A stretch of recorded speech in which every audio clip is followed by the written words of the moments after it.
Alfredo Palacios Espinosa es originario del municipio de La Concordia, de oficio educador, escritor y director de teatro.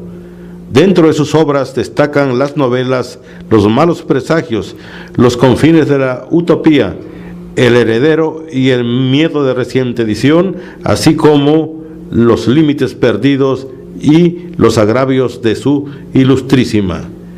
En el clima del abuso del poder estatal para callar cualquier voz disidente, fue objeto de persecución y cárcel por parte del gobierno de Juan Sabines Guerrero, acusándolo de los peores delitos, que al final del 2012 la justicia federal lo amparó y protegió, decretándose su inmediata libertad, sin ceder a la exigencia de ese gobernador de firmarle una carta eximiéndole de cualquier responsabilidad. Ha participado también en producciones cinematográficas nacionales como Chamula, Tierra de Sangre y Los agravios de su ilustrísima. Agradecemos la presencia del exitoso escritor chiapaneco Alfredo Palacios Espinosa, a quien queremos preguntarle sobre El heredero y el miedo, un libro de su autoría que, por noticias que tenemos de las principales librerías de la entidad, esta novela política está siendo muy bien aceptada como uno de los textos más importantes que se han escrito en los últimos tiempos para retratar la costumbre del poder. Maestro, bienvenido. Muchas gracias, Pepe, te agradezco mucho esta oportunidad de poder platicar contigo sobre la novela política El heredero y el miedo. Con este libro, Palacios Espinosa piensa dar el salto de escritor de provincia a las ligas mayores de los autores mexicanos. Bueno, mira, efectivamente, primero está cumplir una necesidad de escribir, de contar historias, como en este caso, de historias verdaderas presentadas desde la figura de la ficción literaria. Segundo, pues si esto es aceptado y gusta y trasciende, qué bueno. Pero mi primera función es la satisfacción de escribirlo, de sacarlo, de no dejarlo guardado para mí nada más. ¿Quién es el heredero y por qué el miedo? Bueno, porque creo yo que un elemento para controlar, tener la sumisión de todo un pueblo que se ha ocupado es el ejercicio del miedo, la imposición del miedo como estrategia para gobernar. Y creo que eso habría que decirlo, ¿no? ¿Y por qué el heredero? Bueno, porque pues de alguna manera creo yo que estamos viviendo un fenómeno político en Chiapas que en los últimos tiempos se ha vuelto muy fuerte, es decir, la aspiración de jóvenes políticos cuyo pedigrí es ser hijos o familiares de quienes han sido gobernadores en el estado, pues ahora quieren repetir ellos mismos a través de sus hijos. Entonces estamos viviendo un cachorrismo que habría que analizarlo si es para bien o para mal. Pero eso no solamente se da en el contexto chiapaneco, sino también en el contexto nacional. Sí, porque esa es la idea, trascender, es decir, no plantear únicamente una situación política como única chiapaneca. Por eso la idea no es un chiapanequismo, sino es una lectura que puede ser para todos. Desde que se recortó el poder del presidencialismo, ahora las decisiones se fueron a los estados y lamentablemente no bien, porque esto es como sucede en el interior del estado. De repente hay presidentes municipales que no saben leer ni escribir, y entonces son otros los que dominan, los que se apropian y los que usufructúan el recurso del municipio. Así pasa en los estados cuando las decisiones y los recursos se fueron a los estados y fueron manejados sin control.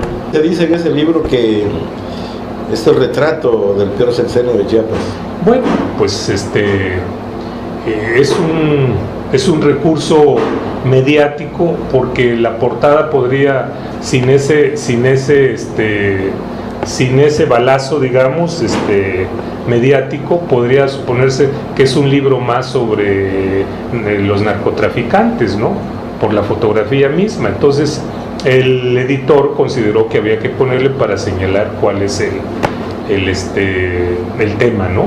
Para darle continuidad argumental a la obra, se espera una trilogía de la costumbre del poder.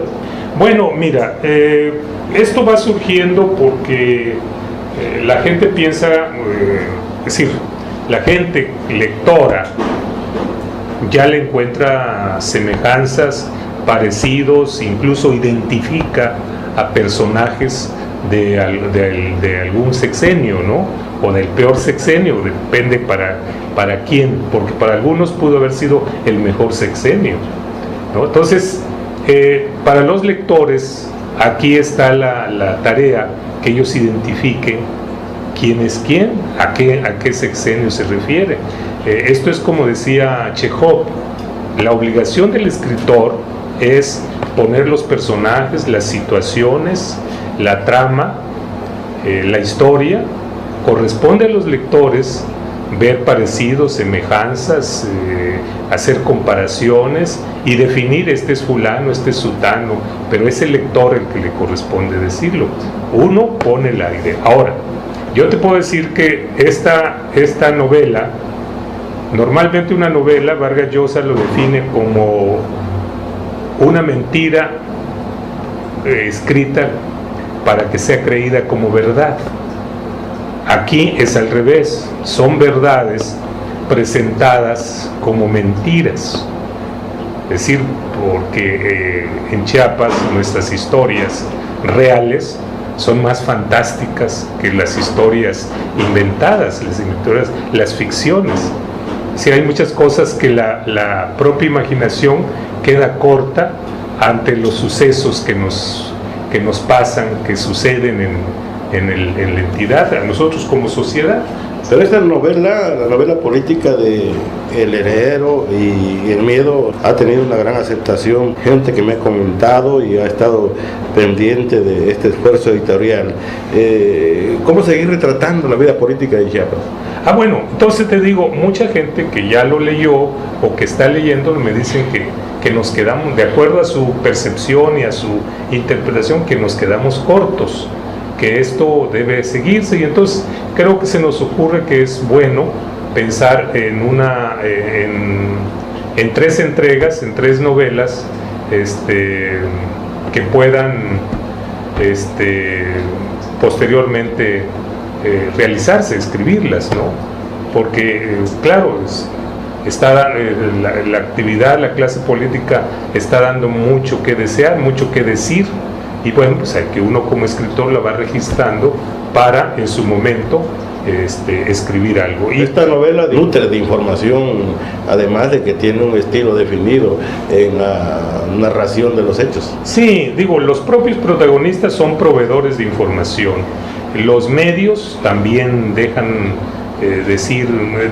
dicen muchas cosas, pero a veces lo más interesante es lo que no se dice, ¿no? Lo que queda guardado y que va saliendo, como las definiciones que van saliendo del closet poco a poco, o su hedor no permite seguirlo guardando, ¿no? Es decir, hay mucho que decir sobre ¿Qué satisfacción le deja este libro?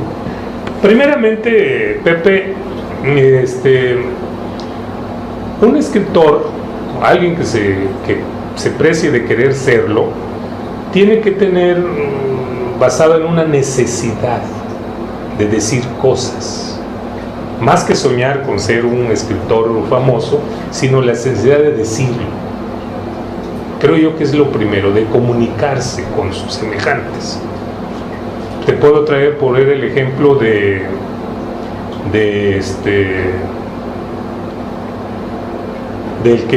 personaje que se vuelve, que un día amanece cucaracha, de Kafka, de Frank Kafka, la metamorfosis. Hay un hombre de repente amanece convertido en cucaracha, y a esas y otras novelas que él escribe, de repente sus cartas a su amigo dice, léelas y destrúyelas, léelas y destrúyelas.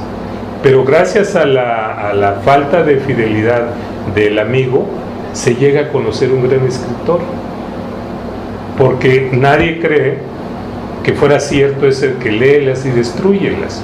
Yo creo que quien escribe algo es precisamente para comunicarse, para que otros lo sepan, lo lean. Y entonces, cumplida esa función, pues ya es una satisfacción. Y en esto es la persistencia de querer hacerlo y tener disciplina para lograr concluir una obra, ¿no? Redondear. Ahora, ¿qué necesidad en mi caso? Bueno, pues yo sí necesitaba decir muchas cosas que en esta novela, te puedo decir esta novela está lista desde hace más de un año. Ahí está, mira, el certificado de derechos de autor, que es de un año, de enero del 2012, que quedó registrada y lista. Un día antes de mi aprehensión, que fui perseguido por un heredero ¿del poder? De un heredero del poder, ¿no? Lleno de miedos y que quería desaparecer a todos los que no le guardaban su misión. Entonces coincide mi historia con lo que sucedió en este sexenio, ¿no? Fui víctima de eso. Y mira, tiene la fecha, un año que la escribimos, que la registré, y que bueno, el mismo miedo hizo que nadie me quisiera publicar en su momento. Entonces, hasta ahora, cuando recupero mi libertad y se demuestra mi inocencia, es cuando digo, bueno, ahora sí, yo busco cómo evitarla, ¿no? Esa es la historia. Maestro, muchas gracias por asistir aquí. Gracias a ti. A la sede de Bureco. Gracias. Esta es su casa, señor. A Bureco, por esta posibilidad, esta necesidad de decirlo y de promover la obra también. Gracias, ¿no? señor. Gracias.